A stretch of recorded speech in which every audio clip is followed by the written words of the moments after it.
Finally, eto na at nagbabalik na nga si Luffy mga tol. Grabe yung binitawang suntok ni Luffy kay Im-sama na parang pareho sa ginawa niya kay Charlo sa Sabaody. Tapos na finally yung flashback mga tol at meron pang matinding plot twist. One Piece Chapter 1186 spoiler at ang title nga nito ay Once More. Sa cover page ay makikita natin ang batang si Loki kung saan idrenowing niya nga si Ida. At nagsimula ang chapter mga tol sa matinding pangyayari sa Esperia Kingdom na nadat na ni Brook. Sinasabi rito mga tol na kaya pinatay ni Gunko si King Lubin para matigil ang gera sa Esperia Kingdom. At ang matinding plot twist mga tol hindi pala si King Lubin ang tunay na tatay ni Prince Shuri. Ang tunay niya palang tatay isang God's Knight, ang lalaking ang ito na nakita natin sa nakaraang chapter. Kabilang siya sa Man-Mayer family na ang pangalan ay Grollo. At sinasabi pa nga rito mga tol na ang lalaki nga na yan pareho ang mata kay Gunko. Yung magkaiba nga yung kulay ng magkabilang mata. So grabe yung plot twist ni Oda mga tol dahil ang iniisip nga natin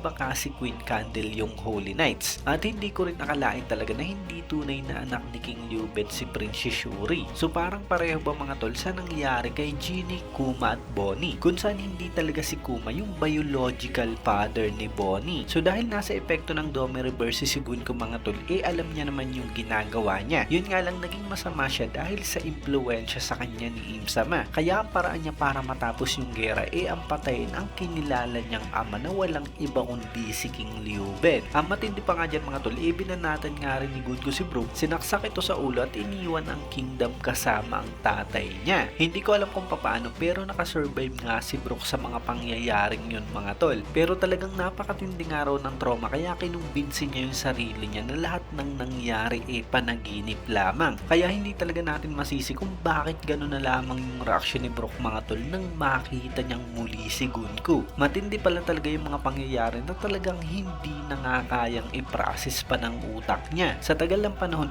gusto na nga ni Brook na wag nang maalala pang muli ang lahat. Pero eto nga ngayon mga tol sa Elbap kung saan nagpakita nga sa kanya yung taong nagbigay sa kanya ng napakatinding trauma. Ang maganda nga lang mga tol dyan na nga talaga nagtapos ang flashback. Inabot din ata ng 3 chapter at eto finally nagbabalik na nga tayo sa matinding laban ni Im-sama at Loki. At gaya ng inaasahan natin, etong si Im-sama panay nga ang salita ng mga patungkol 800 years ago. Tipong hindi makamove on mga tol na para bang hindi talaga siya nanalo nung mga time na yon. Pero ayun mga tol, hindi pa sinabi rito sa spoiler kung ano ba yung mga pinagsasabi na yun ni Im-sama. Aabangan nga natin yan pagdating ng full chapter. Anyway, eto na nga ang pinakamatindi mga tol kung saan sa last part nagbabalik na nga talaga si Luffy. Dumating na nga siya sa battlefield kung saan patuloy nga ang ginagawang paglalaban ni Loki at Im-sama. At grabe mga tol dahil sa bigla niyang binanata ng napakatinding suntok sa mukha si Im-sama. At ang suntok nga raw na yan mga tol